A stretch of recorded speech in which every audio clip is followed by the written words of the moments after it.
Dan pada video kali ini saya akan kembali lagi membacakan suatu kisah misteri. Kali ini berjudul tentang sebuah kisah penghuni kamar kosong. Cerita kali ini ditulis oleh Om Ras, nantinya kalian juga bisa mengunjungi tweet beliau secara langsung. Yuk, daripada kita lama-lama, daripada kita penasaran bagaimana ceritanya, mari kita langsung saja seperti biasanya kita mulai ceritanya. Namun sebelum itu, saya sarankan untuk kalian mendengarkan cerita kali ini ataupun video kali ini dengan earphone terbaik kalian, karena untuk mendapatkan kualitas audio yang lebih baik. Yuk langsung saja kita mulai ceritanya.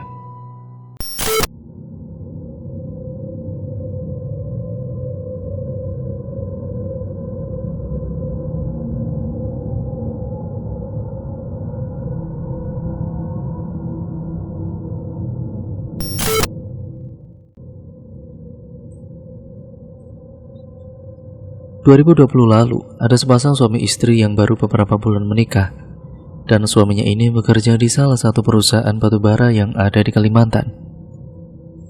Karena suaminya hanya mendapatkan cuti 3 bulan sekali, akhirnya istrinya pun memutuskan untuk ikut suaminya ke daerah MN, daerah tempat suaminya bekerja. Namun karena di sana mesnya khusus untuk karyawan saja, tidak diperkenalkan untuk membawa anak istri, maka dari itu mereka terpaksa harus mengontrak salah satu rumah yang tidak begitu jauh dari lokasi suaminya bekerja. Biar lebih gampang, kita sebut saja nama suaminya Ian dan istrinya adalah Lita. Semua nama sudah disamarkan. Rumah itu sudah cukup lama kosong dan juga tidak terurus. Di dinding-dinding rumahnya, itu pun sudah banyak terdapat coretan-coretan tangan yang tidak bertanggung jawab. Ya sehingga Ian harus membagi waktu antara bekerja dan memperbaiki sedikit demi sedikit bagian rumah yang rusak. Rumah itu disewakan satu buah utuh dengan 4 kamar tidur, 1 sumur, 2 kamar mandi, dan 1 WC. Karena mereka hanya berdua, jadi 3 kamar lainnya dibiarkan kosong dan terkunci. Harga sewanya per bulan pun tergolong sangat murah. Untuk ukuran satu buah rumah hanya berkisar sekitar 300 ribuan saja. Di sekitar rumah itu hanya ada kebun pisang yang rimbun. Sama sekali tidak ada tetangga. Tapi ada sebuah warung yang jaraknya sekitar 700 meteran dari rumah itu. Singkatnya, setelah selesai perbaikan, Lita pun datang menemui suaminya.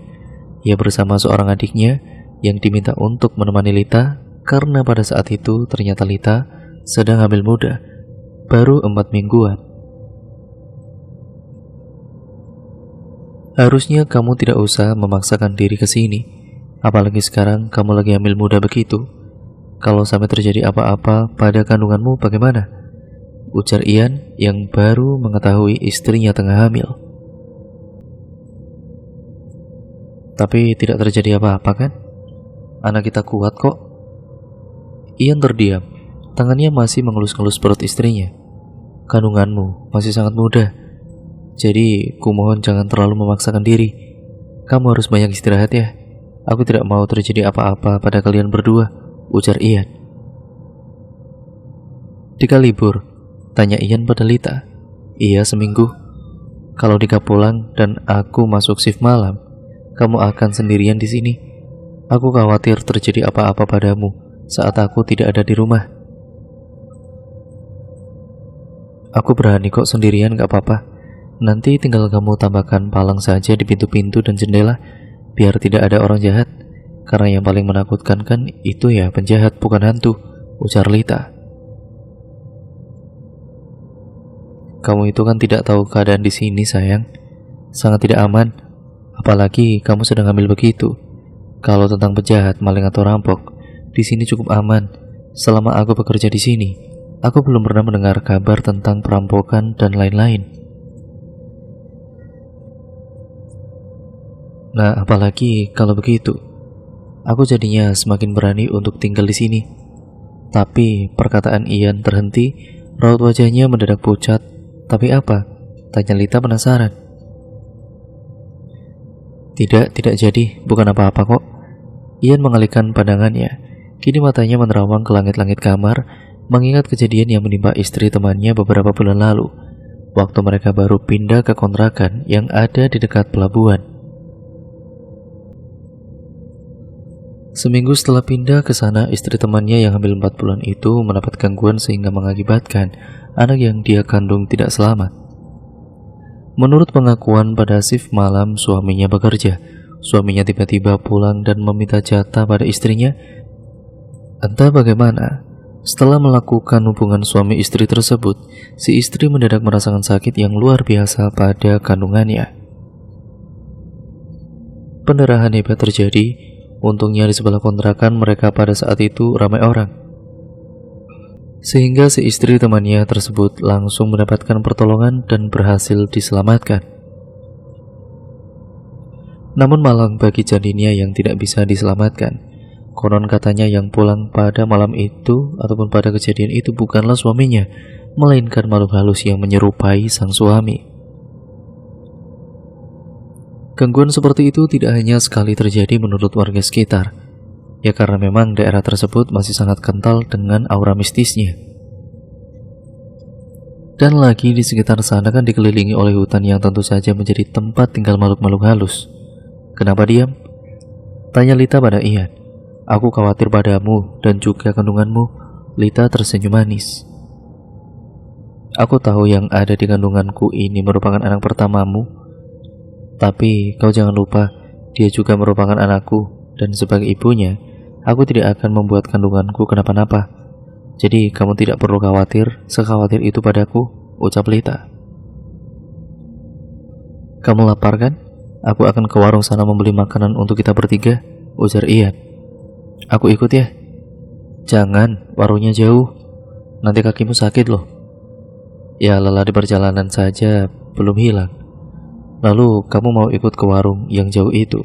Nanti kalau kamu sakit bagaimana? Bidan atau mantri jauh dari sini, tolak Ian. Lita menghela nafas panjang. Kemudian ia mengangguk.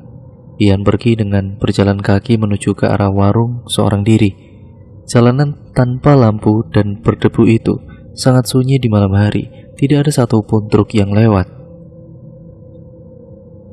Ian mempercepat langkahnya ketika lampu warung mulai terlihat dari kejauhan.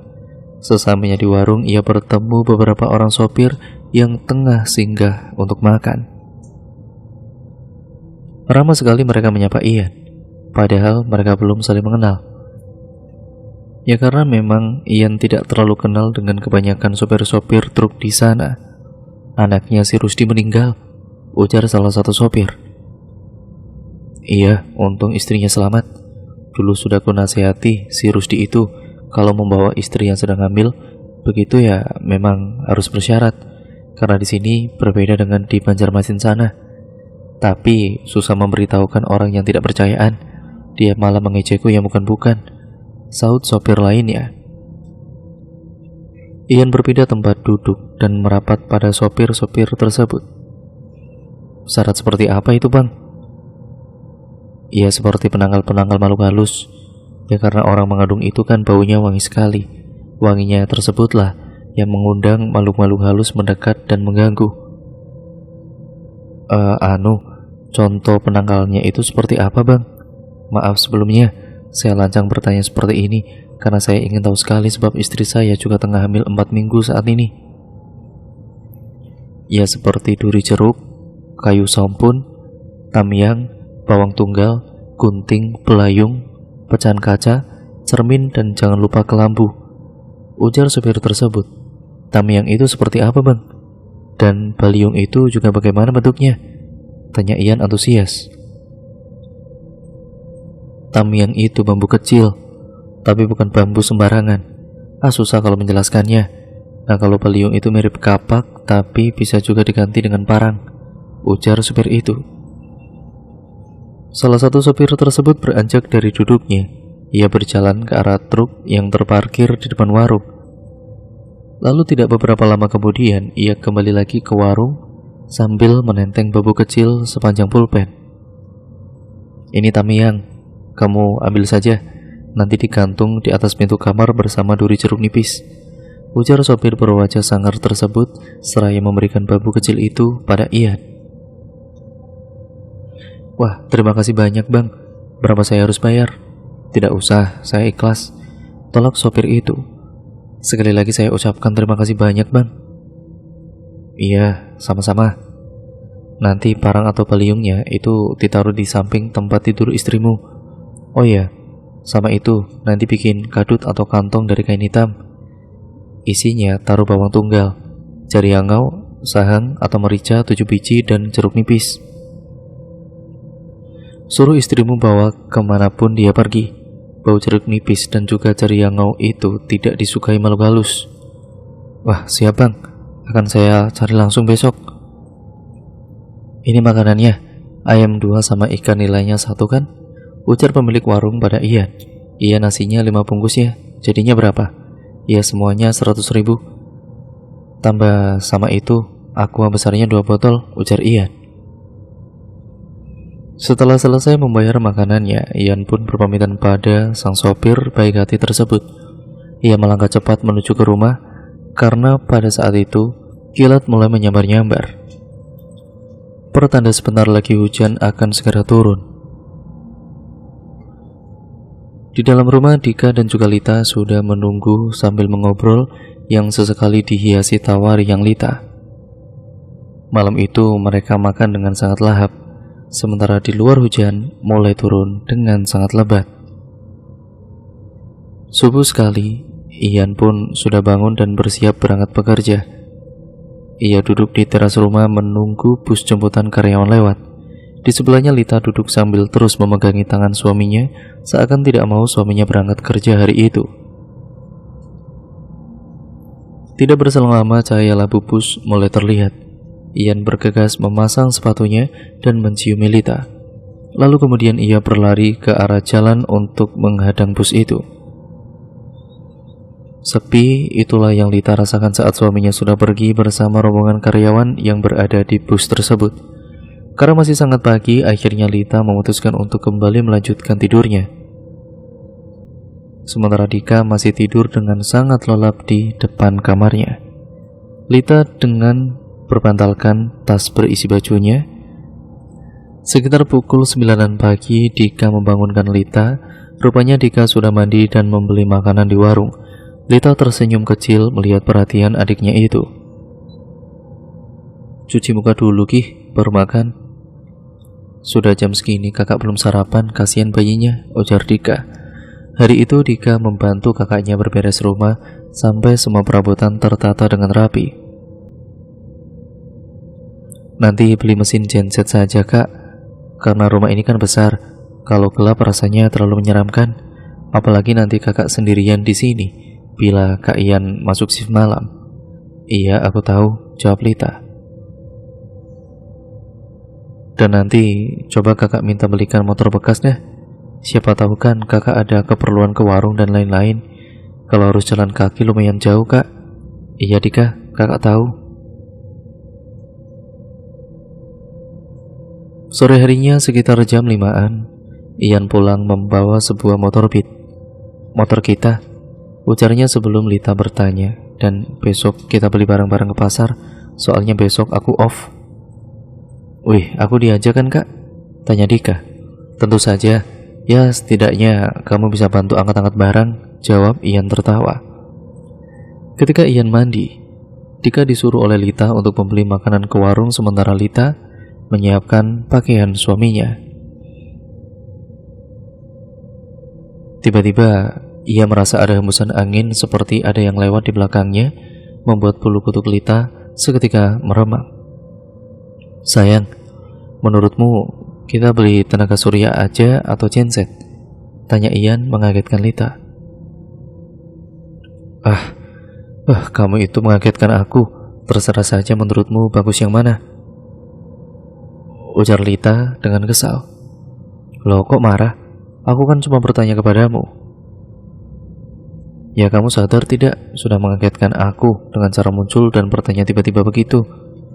Ya, aku minta maaf kalau kamu merasa terkagetkan olehku. Ya ampun, maafin aku. Tolong jangan sakiti aku ya. Terdengar suara Dika yang meracaukan kata-kata yang sama berulang-ulang. Lita lantas keluar untuk memeriksa keadaan adiknya tersebut. Takut kalau ada sesuatu yang terjadi pada sang adik kesayangan. Rupa-rupanya Dika hanya tengah mengigau. Matanya masih tertutup dengan rapat, namun keringatnya bercucuran. Dika, Dik, bangun Dika. Dika terbangun dengan napas yang terengah-engah seperti orang yang baru saja berlari puluhan kilometer. Mimpi apa kamu, ha? Sampai mengigau begitu?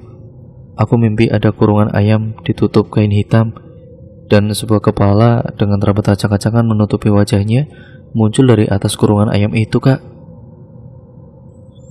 Perlahan-lahan kurungan itu berubah menjadi sosok perempuan berambut panjang dengan pinggang yang sangat besar dan tubuhnya sangat tinggi. Dia menghampiriku, dia hendak mencapik-capikku dengan kukunya yang panjang. Aku sangat ketakutan, Kak, cerita Dika dengan napas yang masih ngos-ngosan. Lita menarik nafas panjang, ia kemudian membelai-belai rambut sang adik. Itu hanya mimpi, Dek. Kak, mendadak perasaanku tidak enak. Sebaiknya kakak ikut aku pulang aja ya. Aku takut terjadi sesuatu yang buruk pada kakak dan keponakanku, rengek Dika.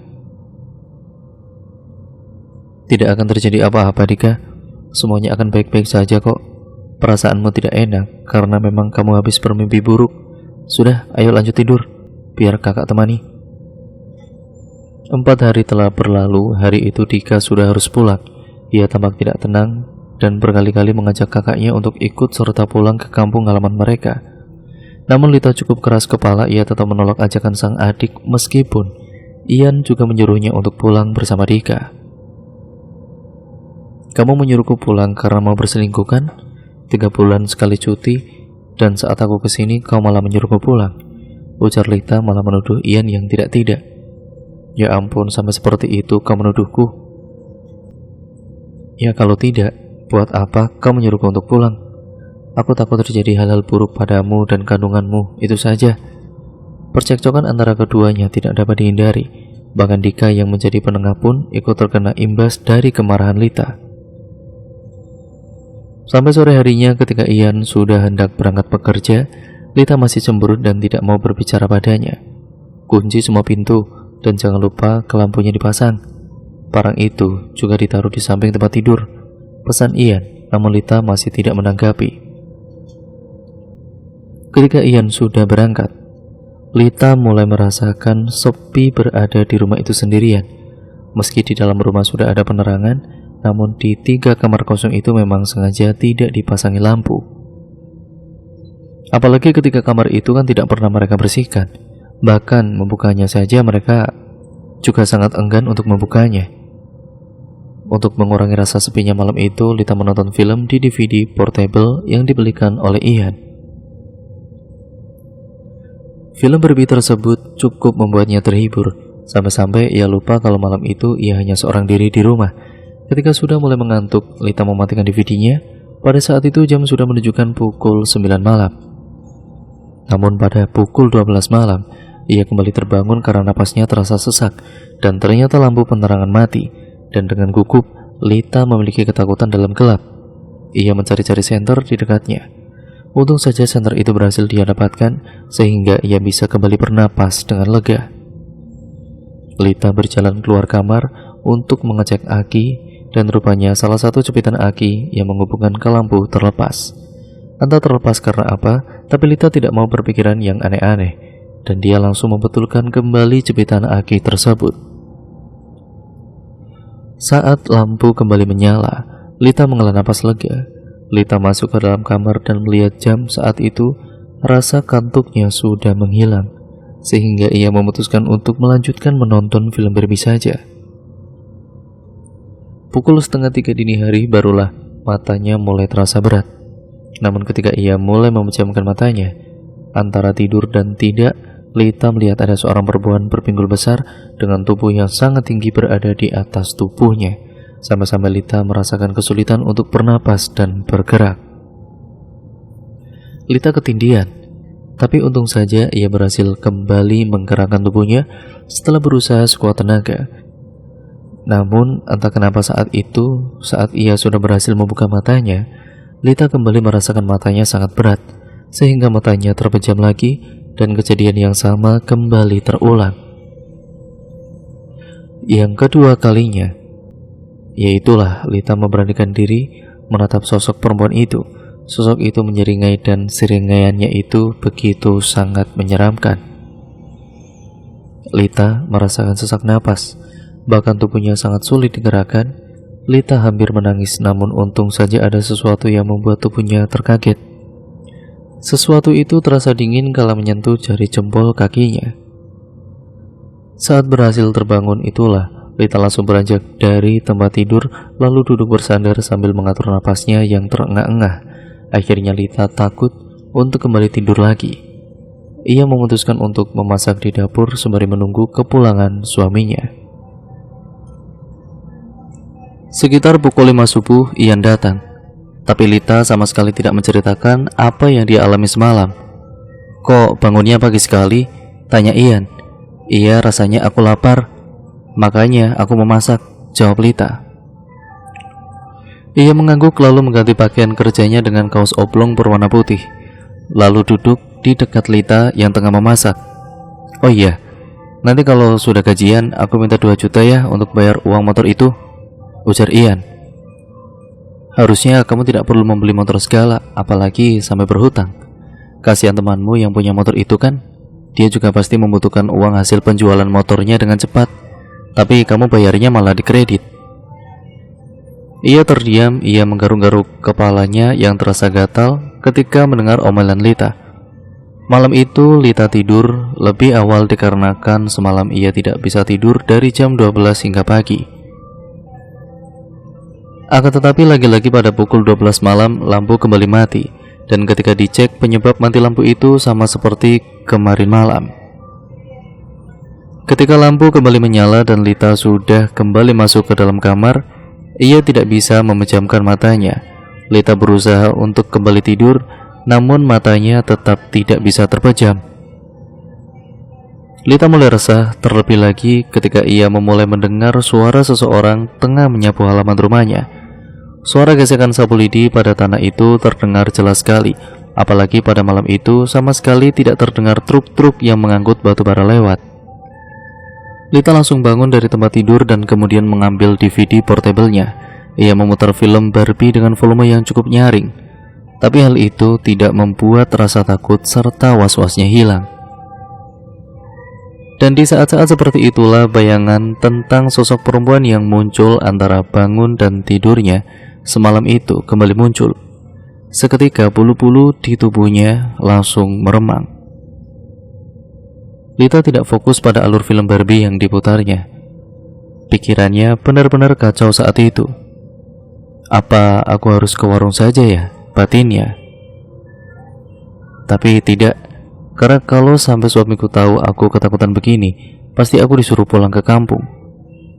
Lita mengecek HP-nya dan ya tidak ada sinyal di tempat itu. Lita hampir menangis, namun tiba-tiba terdengar suara ketukan dari pintu rumah. Mata Lita langsung melotot ketakutan, tetapi rasa takutnya langsung hilang begitu saja dia mendengar suara Ian yang memanggil namanya. Segera Lita berlari keluar kamar untuk membukakan pintu rumah. Di luar Ian terlihat tidak seperti biasa. Wajahnya pucat dan tidak banyak tersenyum. "Kamu sakit?" tanya Lita khawatir seraya meletakkan punggung tangannya di dahi Ian yang langsung ditepis oleh lelaki itu. "Aku baik-baik saja," jawabnya sebelum melangkah masuk ke dalam rumah. Namun anehnya, Ian tidak bergeming ketika diajak masuk ke dalam kamar oleh Lita. Ia malah berdiri mematung di depan kamar sambil menatap ke lampu yang tergantung. "Di dalam gerah, aku ingin tidur di luar saja," ujar Ian dengan suara yang berat. Lita mengerutkan alisnya dengan bingung. Tidak seperti biasanya, batin Lita. "Lita, bisakah kau keluar temani aku?" panggil Ian yang semakin membuat Lita bingung. Karena tidak seperti biasa malam itu Ian memanggil namanya beberapa kali. "Aku sudah mengantuk, lebih baik kau masuk ke dalam kamar saja. Tidak panas sama sekali kok di sini," jawab Lita dari dalam kelambu. Tiba-tiba terdengar suara bantingan pintu di luar. Namun saat akan mengeceknya, Lita merasa berat hati, sehingga ia membiarkan saja suara itu tanpa tahu apa yang sedang dilakukan oleh Ian. Sekitar pukul 5 subuh, Ian kemudian masuk ke dalam rumah dengan marah-marah. membangunkan Lita yang masih tertidur di dalam kelambu. "Kenapa pintu kau kunci sih semalam, ah?" tanya Ian dengan nada marah. "Loh, bukannya semalam kamu yang terakhir masuk ke rumah?" jawab Lita balas marah. Aku baru saja pulang." Lita terdiam. Wajahnya seketika berubah. "Kau jangan bercanda, jelas-jelas malam kau itu pulang ke rumah." "Kau mendengar suara bus atau truk singgah?" "Kalau memang aku pulang, tidak mungkin aku berjalan kaki." Lita terdiam. Ia memang tidak mendengar adanya suara bus ataupun truk yang singgah semalam. Terus kalau yang pulang semalam bukan Ian, lalu siapa? Akhirnya saat itu juga Lita menceritakan keanehan yang dia alami selama ia tinggal sendiri di rumah tersebut. "Kenapa baru kau ceritakan sekarang?" tanya Ian marah. "Aku takut kalau ku ceritakan kamu akan menyuruhku pulang. Kau tahu selama hamil ini aku tidak ingin jauh-jauh dari kamu." Ian menghela napas dengan panjang. Untung saja istrinya semalam tidak mau menuruti keinginan sosok yang menyerupainya itu. Kalau tidak, kemungkinan hal yang sama dengan apa yang sudah dialami oleh istri temannya dulu akan terulang kembali pada Lita. Pagi-pagi sekali Ian mengajak Lita untuk pergi menemui salah satu temannya yang merupakan orang asli daerah itu. Kedatangan Ian dan juga Lita tentu disambut baik oleh keluarga temannya tersebut. Bahkan mereka diajak sarapan bersama dan mengobrol hangat layaknya keluarganya sendiri. "Kenapa, Ian?" tanya Dodi. "Aku meminta bantuanmu. Tolong carikan aku orang yang bisa memagari rumah yang ku kontrak itu. Kalau bisa secepatnya, Dot, karena istriku sering diganggu di rumah itu." "Ya, ada sih. Cuman, ya bagaimana ya? Tapi beliau ini sering tidak ada di rumahnya. Tapi kalau kau mau, aku bisa mengantarkanmu sekarang ke sana. Kau cek dulu orangnya ada atau tidak," ujar Dodi. "Iya boleh," jawab Ian dengan cepat. Sekitar pukul 7, Ian dan juga Dodi berangkat ke rumah orang yang dimaksud oleh Dodi tadi. Untungnya orang yang dimaksud oleh Dodi itu sedang ada di rumah. Beliau saat itu sedang mengasah parang. Mungkin hari itu beliau akan berangkat ke hutan. Setelah berkenalan dan berbasa-basi, Dodi menjelaskan maksud kedatangan mereka berdua ke sana. "Rumah miliknya si Anu itu kah?" tanya Amang Jaman. "Iya, Mang," jawab Dodi. Amang Jaman nampak terdiam setelah mendengar jawaban dari Dodi tersebut. "Tolong, Mang, saya benar-benar minta tolong," ucap Ian memelas. "Sebenarnya aku hari ini ingin memeriksa ladang, tapi tidak apa-apa deh. Aku akan ke rumahmu lebih dulu," ujar Amang Jaman setelah beberapa saat terdiam. "Terima kasih banyak ya, Mang." Singkat ceritanya, setelah Amang Jaman bersiap-siap, mereka pun pergi ke rumah kontrakan Ian. Mereka singgah sebentar di rumah Dodi untuk menjemput Lita. Sesamanya di rumah kontrakan itu, Amang Jaman langsung masuk begitu dipersilakan oleh Ian. "Jadi sosok yang menyerupai suamimu itu tidak berani masuk ke dalam kamar?" tanya Amang Jaman memastikan pada Lita. "Iya, katanya di dalam panas," jawab Lita. Saat Amang Jaman masuk ke dalam kamar itu, matanya langsung tertuju pada barang-barang yang tergantung di atas pintu kamar. Setelah itu, beliau langsung berjalan keluar kamar dan berjalan ke arah ketiga kamar kosong. Saat tiba di depan salah satu kamar kosong tersebut, langkah beliau terhenti. "Ada kunci untuk kamar ini?" tanya Amang Jaman pada Ian. "Tidak ada, Mang. Katanya kunci kamar itu sudah hilang," jawab Ian. "Aku merasa seperti ada sesuatu di kamar ini," ujar Amang Jaman seraya mengelus-ngelus pintu kamar tersebut. "Apa gangguan semalam dari kamar ini?" tanya Ian. "Kurasa tidak, tapi yang tinggal di sini tidak menyukai kehadiran kalian." "Lalu kami harus apa, Mang? Apa kami pindah saja?" tanya Ian. "Pindah dari sini tidak akan menyelesaikan masalah. Istrimu itu belemu, hambaruan, atau lemah bulu. Jadi dimanapun kalian tinggal, pasti akan diganggu. Dulu di tanah rumah ini ada ruak, dan saat rumah ini dibangun, ruak itu ditimbun dengan tanah. Setelah rumah ini jadi, pemiliknya cuma bertahan 1 tahun tinggal di sini. Karena setelah anaknya mati bunuh diri saat hamil besar akibat depresi ditinggal suaminya menikah dengan perempuan lain, mereka pindah dari rumah ini, dan sejak saat itu rumah ini kosong.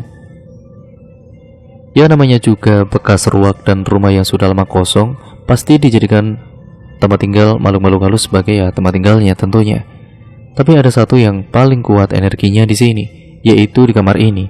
Cerita Amang Jaman. Apa makhluk halus penghuni kamar ini bisa mengancam keselamatan istri saya, Mang? Ya tentu. Ya, apa makhluk itu bisa diusir, Mang? Begitulah tanya Ian. Mengusir makhluk yang sudah lama tinggal di sini sama halnya kamu mengusir orang dari rumahnya sendiri. Resikonya itu terlalu besar. Hiduplah berdampingan dengannya selama kalian tinggal di sini. Beri dia makan agar dia tidak mengganggu kalian. Makanan seperti apa, Mang? Tidak aneh-aneh kan? Hanya bubur habang dan putih, juga kopi pahit manis setiap malam Jumat. Nanti akan aku buatkan malam Jumat ini, dan untuk seterusnya kamu yang membuatnya sendiri, ujar Amang Jaman. Singkat cerita, sore Kamis itu Amang Jaman datang bersama Dodi ke rumah kontrakan Ian. Beliau juga mengajari Ian membuat bubur habang dan putih untuk malam itu. Setelah bubur habang dan putih juga kopi pahit manis siap, Amang Jaman meletakkannya di beberapa sisi rumah. Ini aku akan memberi kalian, tapi kalian jangan lagi mengganggu mereka yang tinggal di rumah ini. Mereka anak cucu kalian juga, tolong dijaga dan juga dirawat. Jangan mengganggu, jangan menyakiti lagi, ujar Amang Jaman. Air kopi yang sebelumnya penuh kini berkurang dengan sendirinya. Lalu air kopi itu diberikan kepada Lita dan Ian agar mereka meminumnya. Dan seluruh rumah juga ditampung tawari oleh Amang Jaman. Nanti di pintu-pintu dan juga jendela ditaruh syarat-syarat seperti yang ada di atas pintu kamarmu itu. Juga jangan lupa setiap malam Jumat buat bubur abang putih dan kopi pahit manis, ujar Amang Jaman sebelum pulang. Sekali lagi terima kasih banyak, Mang, ucap Ian seraya menyelipkan ucapan terima kasih di tangan Amang Jaman. Dan sebaiknya kalian pelihara kucing atau anjing untuk menemani istrimu di rumah kalau kau masuk shift malam. Nanti kau bisa ambil kucingku untuk dibawa kemari, ujar Amang Jaman. Baik, Mang, sekali lagi saya ucapkan terima kasih ya. Besok saya akan ke rumah Amang. Malam itu Ian dan juga Lita bisa tidur dengan nyaman dan tenang. Namun ketika Ian bangun tengah malam untuk buang air kecil, ia mendengar seperti ada suara langkah di dalam salah satu kamar kosong tersebut. Tapi ketika ia menempelkan telinganya di pintu, suara langkah kaki tersebut menghilang. Jangan ganggu, gumam Ian. Lalu Ian bergegas untuk segera kembali ke dalam kamarnya. Ia lihat istrinya masih tertidur dengan nyenyak di dalam kelambu, sehingga Ian tidak enak hati untuk membangunkan Lita. Ia kemudian berusaha untuk tidur dalam keadaan menahan kencing, namun ia tidak bisa memejamkan matanya sedikit pun. Akhirnya mau tidak mau ia terpaksa pergi juga untuk buang air kecil.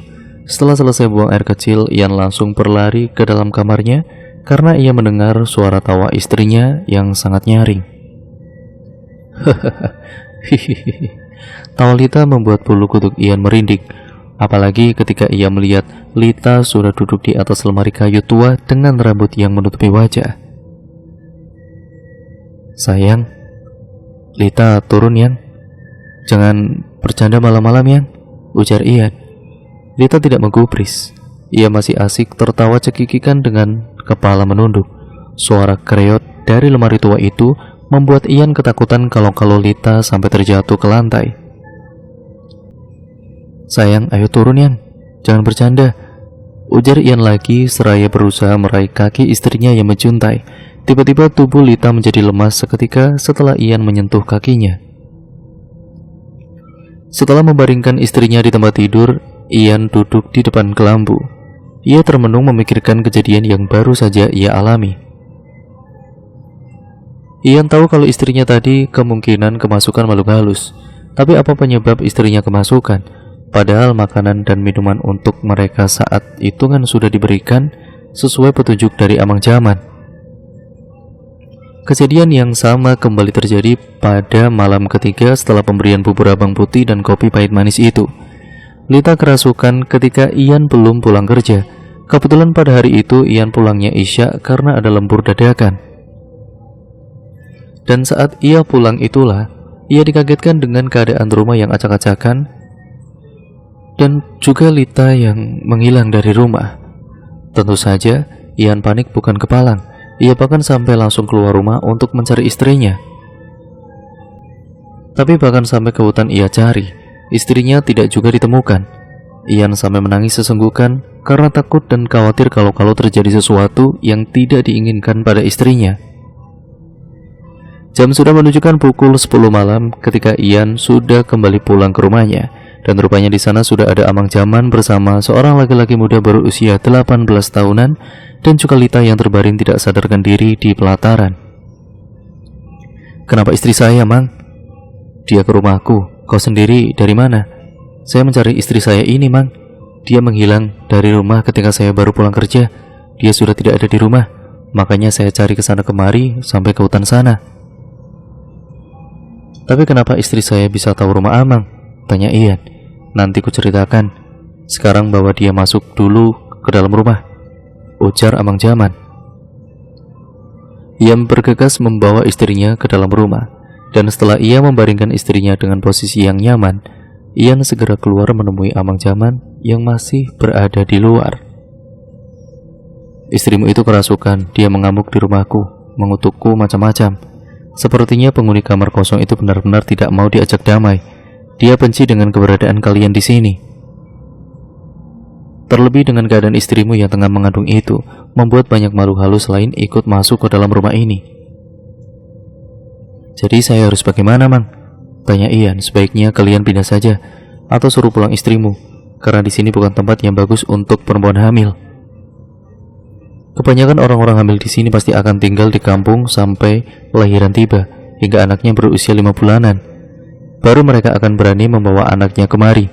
Itu pun tetap harus bersyarat supaya tidak diganggu makhluk halus," ujar Amang Jaman. "Masalahnya istri saya ini benar-benar keras kepala, Mang. Dia tidak akan mau pulang ke kampung. Sementara saya juga khawatir dengan keadaannya kalau masih berada di sini." Amang Jaman terdiam. "Tapi kalau saya harus berhenti kerja demi istri saya rela, Mang. Saya akan melakukan apapun untuk istri saya." "Kalau berhenti bekerja, kurasa jangan, karena bagaimanapun kau sudah nyaman kerja di sini. Lagi pula mencari pekerjaan sekarang itu kan susah. Terlebih kau juga butuh uang untuk kelahiran istrimu nanti." "Lalu solusinya apa, Mang? Aku akan mencoba mengusirnya dari sini," ujar Amang Jaman dengan mantap. "Apa tidak terlalu berbahaya, Mang? Lalu bagaimana lagi? Kalian pindah ke sana kemari pun belum tentu aman, kan?" Ian terdiam, dan malam itu Amang Jaman dan pemuda itu menginap di rumah tersebut untuk menemani Ian dan Lita. Awalnya semua normal-normal saja. Namun ketika jam sudah menunjukkan pukul 12, lampu aki di rumah Ian mendadak mati dengan sendirinya. Ketika dicek ternyata jepitan ke akinya lepas. Beberapa kali dibetulkan, tapi hal yang sama terus terulang.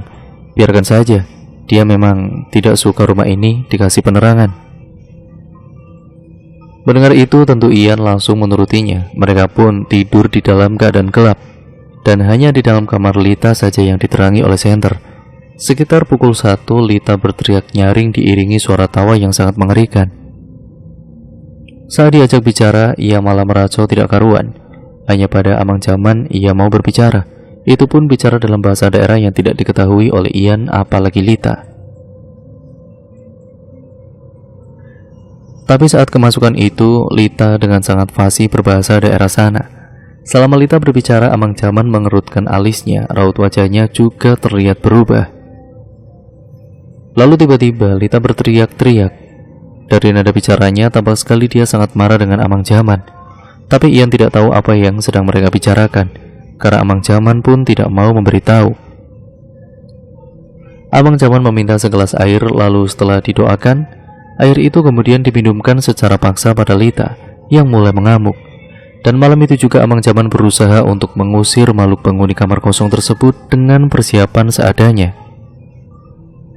Prosesnya tentu tidaklah mudah, karena makhluk itu terus saja merasuki tubuh Lita, bahkan mengancam akan mengambil janin yang ada di dalam kandungan Lita.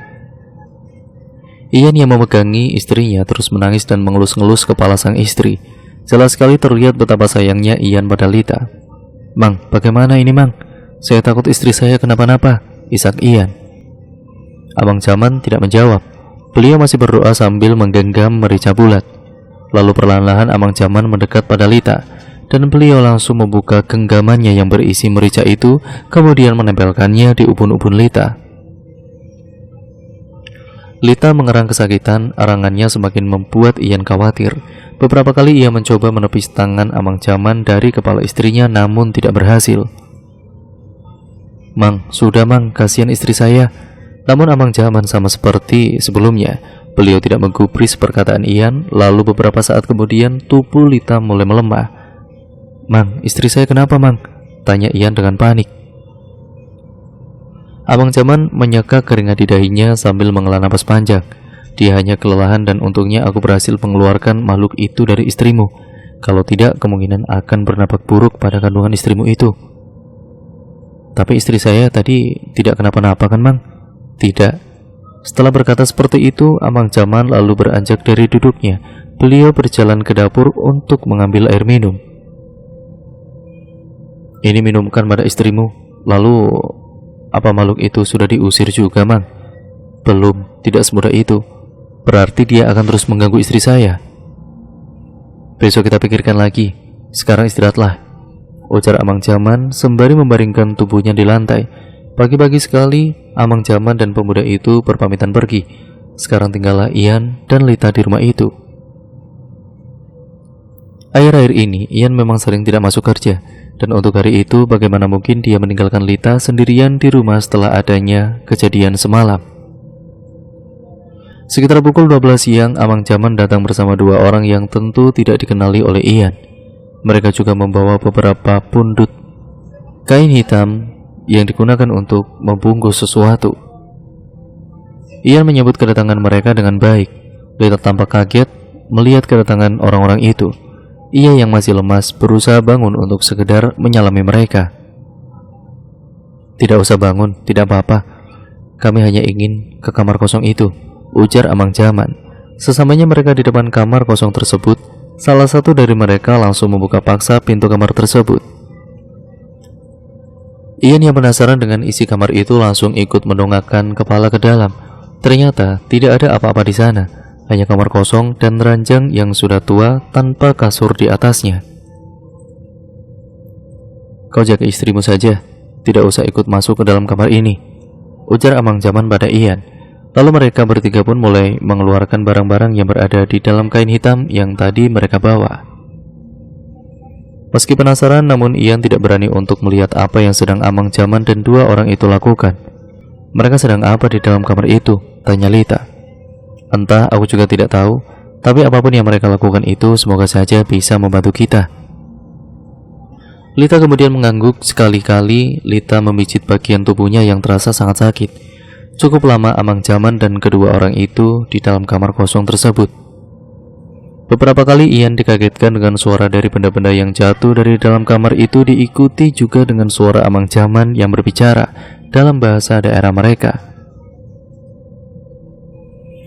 Sekitar 2 jam mereka di dalam kamar kosong itu. Ketiganya kemudian keluar, membawa sesuatu yang terbungkus kain hitam. Mereka membawanya ke seberang jalan lalu masuk ke dalam hutan. Lita dan juga Ian saling pandang, tidak mengerti. Saat Abang Jaman kembali ke rumah itu, Ian langsung memberondongnya dengan pertanyaan-pertanyaan. "Kenapa, Mang? Apakah semuanya baik-baik saja? Dan apakah makhluk penghuni kamar itu bisa diusir?" tanya Ian. "Kalian sudah aman. Penghuni kamar kosong itu sudah kami pindahkan ke salah satu pohon yang ada di dalam hutan sana," ujar Abang Jaman. "Tapi dia tidak akan kembali ke sini lagi kan, Mang?" "Tidak akan." Mendengar jawaban Abang Jaman itu, Ian menghela nafas lega. Ia tersenyum menatap sang istri.